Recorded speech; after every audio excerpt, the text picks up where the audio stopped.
lorsque nous sommes arrivés en responsabilité, nous avons peut-être pas suffisamment dit dans quel état se trouvait notre pays. Plus de 1700 milliards d'euros de dettes, ce qui est énorme. François Fillon avait parlé d'ailleurs à l'époque d'un État en quasi-faillite. C'est vrai que nous avons retrouvé la France dans une situation en quasi-faillite où nous sommes obligés d'aller emprunter sur les marchés financiers pour payer nos fins de mois.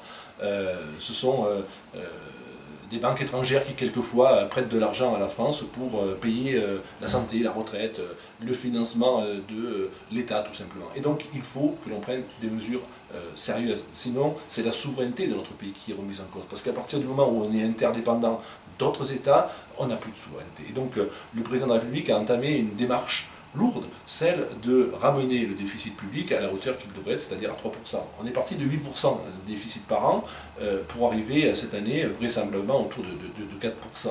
On a baissé de près de 50% le déficit.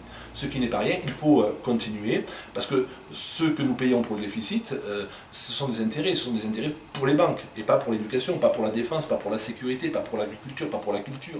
Donc voilà, nous sommes aujourd'hui revenus sur des dispositifs qui semblent plus sains. Nous allons faire des économies, évidemment, plus de 18 milliards d'économies, c'est du jamais vu dans l'histoire de la Ve République, mais c'est à ce prix qu'on y arrivera. Si on ne prend pas des mesures dites structurelles sur notre budget, à ce moment-là, où ira la France?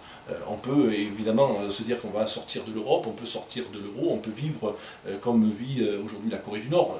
Je sais que certains peuvent s'en inspirer. C'est pas le pays que je veux. Moi, je veux un pays qui soit ouvert sur les autres, un pays imaginatif, un pays qui soit créateur de richesses et un pays qui s'inscrive dans cette globalisation tout en tenant compte d'impératifs environnementaux, sociaux. La France est un modèle social à préserver et si on n'est pas en capacité de le faire, à ce moment-là, il en sera fini de notre histoire commune.